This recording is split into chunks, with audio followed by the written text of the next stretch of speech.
When merchants need to restock or add new merchandise, they create and send temporary documents called purchase orders to vendors. Let's choose purchase orders from the home screen. A PO typically includes the following information: the vendor's name, the order, shipping, and cancel dates, a list of the items being ordered, including description, order cost, and quantity ordered, the total cost of the order, including discounts and fees, optionally the terms of the payment and payment due date for tracking purposes, a summary of the PO fill status, what has been received and what is not, and then the ship to and the bill to stores. The merchandise ordered on a PO is added to inventory when its arrival is recorded on a receiving voucher. As shown here, the receiving voucher that references the PO provides a permanent record of the item purchased. Purchase orders are not shared between Point of Sale and your QuickBooks financial software. Since they are planning documents, they have no effect on inventory valuation. If you have the multi-store version, remote stores can generate POs only for special order items. Regular POs are created only by the headquarters and are sent to each remote store for merchandise destined for their store. The remote store can reference those POs to create receiving vouchers. We do have a workaround which we will show in another video when you need your remote stores to create their own POs.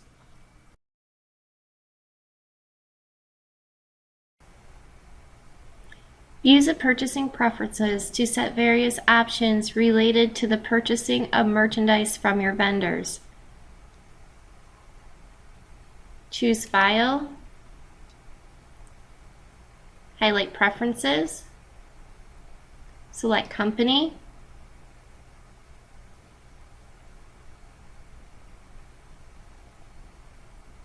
go to Purchasing. Purchase orders by default are sequentially numbered starting with 1.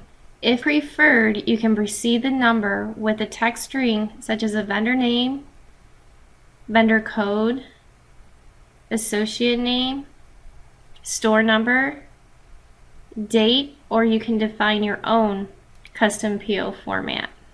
Click on Customize. You can use a combination of the fields listed below and any text you want to create a PO numbering system. So you could use the date,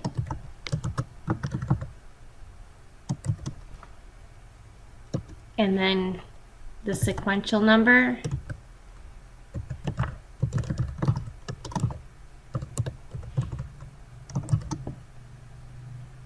the maximum length for the PO number is 20 characters. A sequential number will be added at the end if it's not specified, so you don't actually have to have that there.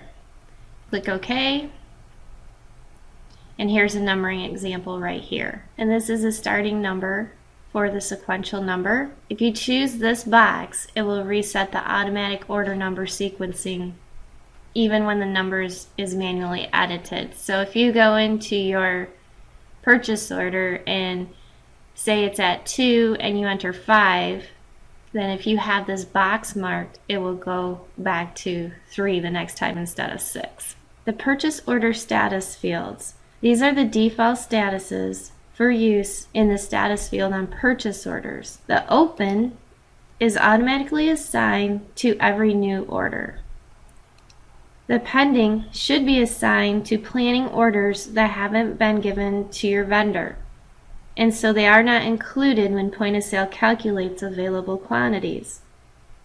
Closed POs is automatically assigned to the order once all items listed have been received on a voucher. Suggested is assigned to purchase orders generated by the Suggest PO feature.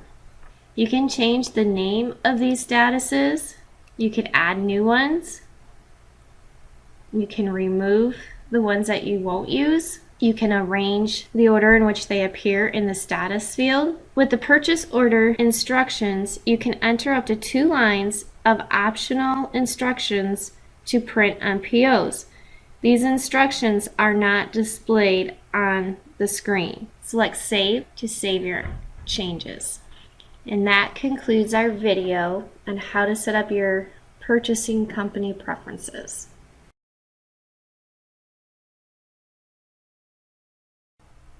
We're going to open a previously filled out PO to describe each field in detail. Go to the purchase order list in the home screen. You can see open purchase orders. We have one. How handy. We'll click View. We will double click. It starts out with the PO number. By default, this is a sequential number starting with 1. If preferred, you can precede the number with a text string, such as the vendor name, vendor code, or the name of the associate making the PO. You can also change the starting number.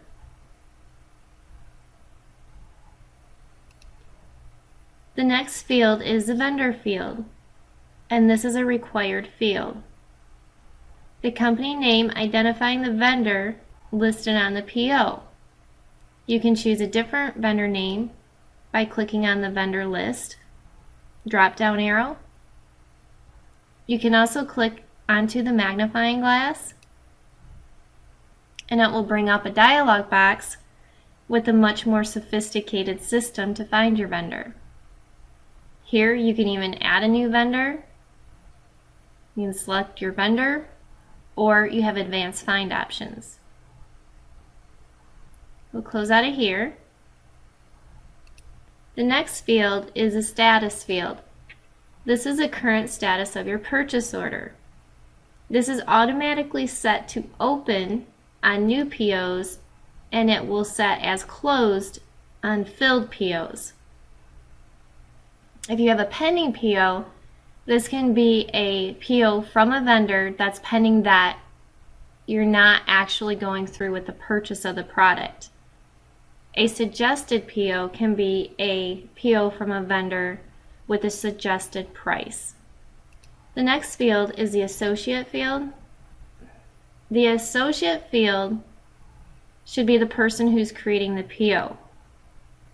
It is automatically filled with the logged in user's name, or if security is not used, the name can be selected from the drop-down list of defined employees. The date fields are shown in the upper right-hand corner. The order date is the date when the PO was created. The ship date is the estimated shipping date for the order. This is included on merchandise on order reports. The cancel date is an optional field. You can enter the date after which delivery may be refused. You can be alerted when receiving items against a PO past its cancel date via a company preference setting, but can still accept the shipment at your discretion. If this preference is not set, the cancel date is ignored. The item fields are shown in this area right here. These fields are located in the item list on the purchase order form. The ordered field is the order quantity. This is a quantity being ordered for the item. The on order field is the quantity currently on order for the item. This will be updated with this PO's order quantity when saved. This may include order quantities from other POs. Received quantity is the ordered item quantity already received on receiving vouchers. The due quantity is the item quantity remaining to be received. The order cost is the cost at which an item is being ordered on the PO, suggested as the current inventory order cost, but can be edited as necessary. Up to 5 decimal places can be entered and are used in program calculations, though only 2 decimals are displayed. Extended cost. The quantity ordered multiplied by the unit cost. This is also editable. If ordering items with fractional cent cost, you can enter the quantity and extended cost, and Point of Sale will calculate the unit cost. 2 decimals are displayed, 5 are stored and used in calculations. The available quantity is the quantity available for an immediate sale, equal to on-hand quantity less quantity committed on active customer orders. The unit of measure is used to display or change the unit or the size of the item being ordered when using the multiple units of measure feature. This defaults to your default order by unit. Please join us for part 2 of this video to finish our demonstration on the fields on a purchase order.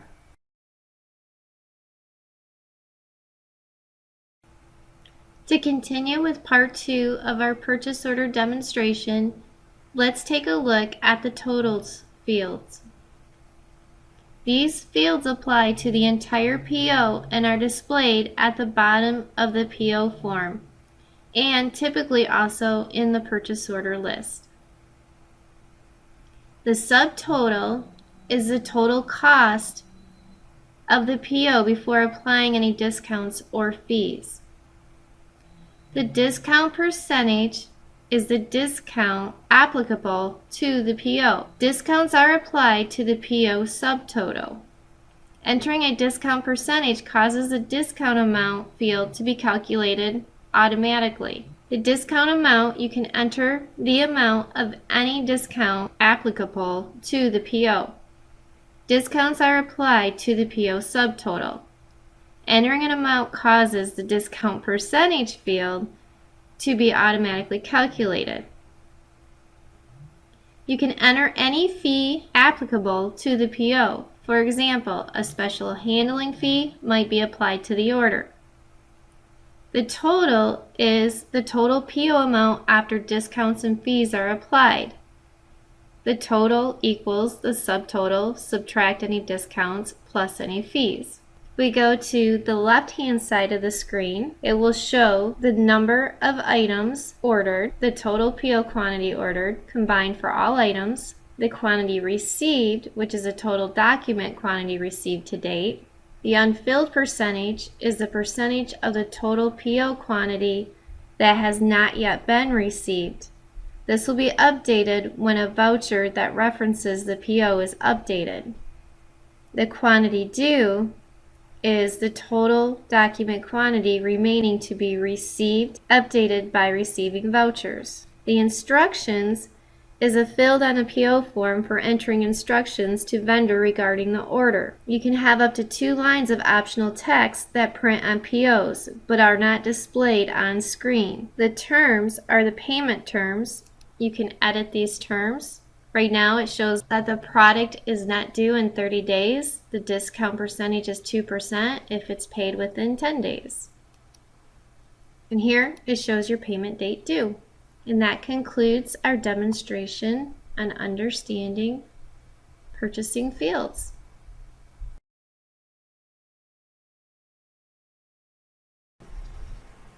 In this video, we're going to demonstrate how to create a purchase order. We will choose purchase orders from the home screen. As you can see in the left-hand corner, it says new purchase order. A blank PO form is displayed. This shows the suggested PO number. You can manually change this number if you want. This is a required field. We need to select a vendor from the drop-down list. We're looking for micro warehouse. We're not seeing it here, so let's click on the magnifying glass and we'll type in micro warehouse. let's just type in micro. Let's just click find. Okay, so that brings up everything. We will choose micro warehouse. We're going to leave the status as open. Now the terms for micro warehouse are not listed here, so we're going to add those in. They're due in 30 days, and the discount percentage will be 2% if paid within 10 days. We'll click OK. We have our ship to address and our bill to address. We want it to go to our second store, so we'll choose the second one. I know it doesn't have the store address, but we're just showing this for demonstration purposes. Have our bill to address. We're ordering it today. It is supposed to ship out on the 11th. If we don't get it by the 14th, we can cancel. I'm going to enter my name. I am the system administrator. The associate would put in their name. If they're automatically logged into the system, it will automatically have their login information in the associate field. We'll enter in the items.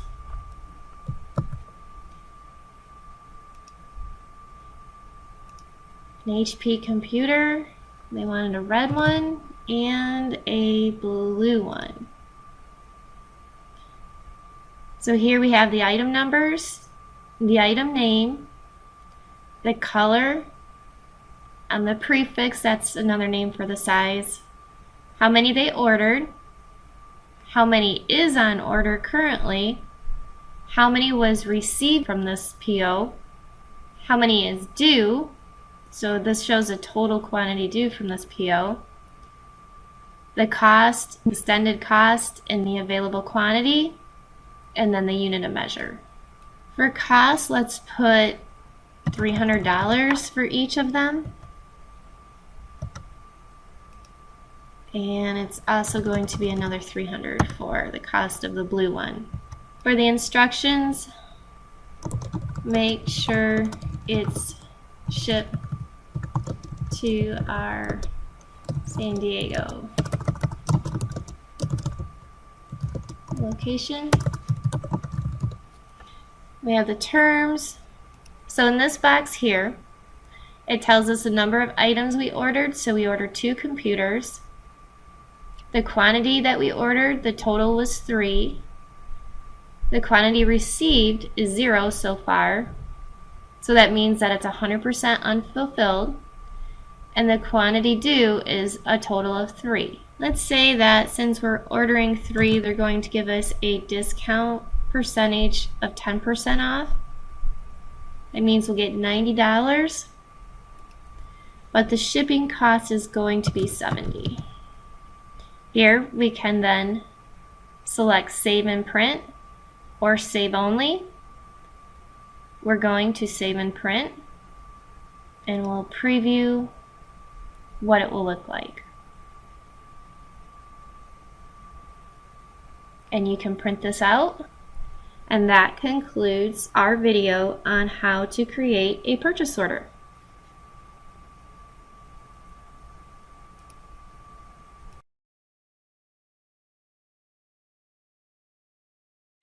Purchase orders are order planning documents, not transactional documents. Therefore, they can be edited even after saving. To edit a PO, go to our PO list, view our open purchase orders, locate and highlight a purchase order in your list, select Edit from the main toolbar. The PO form is displayed. Navigate through the editable fields, making changes as needed. Once you've completed editing your purchase order, you would click Save. We have to change the number or the vendor, that kind of information before the system will allow us to save. And we will save it. And then let's close to go out to our home screen.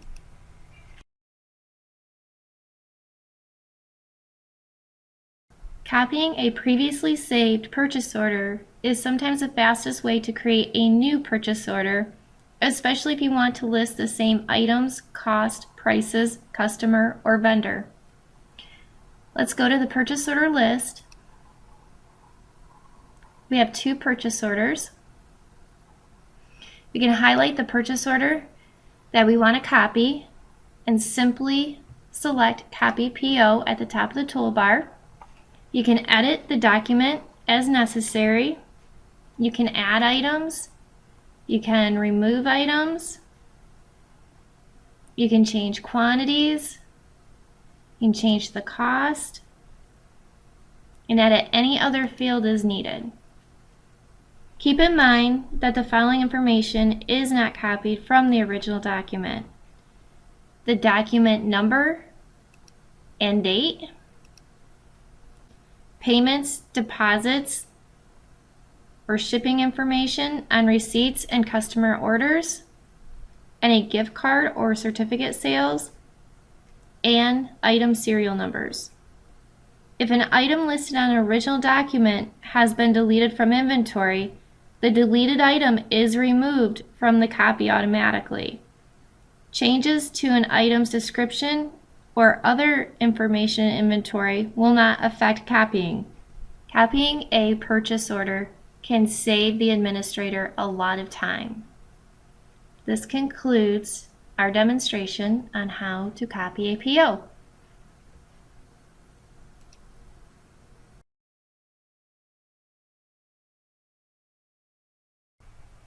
We've mentioned before that purchase orders are planning documents that have no direct effect on inventory. Therefore, they can be safely deleted at any time, whether because you have received all the ordered items or because you are canceling the order. Vouchers made to receive the ordered items provide a permanent record. To delete a purchase order, go to the purchase order list, click the View Open Purchase Orders, choose the purchase order you want to delete. We will highlight the first one, click I want to, select Delete Purchase Order. You need to confirm that you do want to delete that purchase order. Select Delete. Once a purchase order has been deleted, it cannot be recovered. Deleted purchase orders also are not displayed when viewing a vendor's history. However, the corresponding receiving vouchers are displayed in vendor history. Deleting filled or canceled POs helps keep your PO list compact, so locating a PO when you need to is easier. In a multi-store configuration, purchase orders can be deleted only at headquarters. The only exception is purchase orders for special order items created at a remote store can be edited or deleted at the remote store. Once a PO is filled, headquarters can delete it, in which case it will be removed from the PO list at remote stores on the next store exchange. A good practice at headquarters is to regularly review your PO list and delete POs that have been filled. This helps keep the active PO file compact, making it easier to locate purchase orders in the list, both at headquarters and at remote stores, and makes store exchange mailbags smaller. Your receiving vouchers provide the permanent record of merchandise received. And that completes our demonstration on how to delete a purchase order. We will close and go back to the home screen.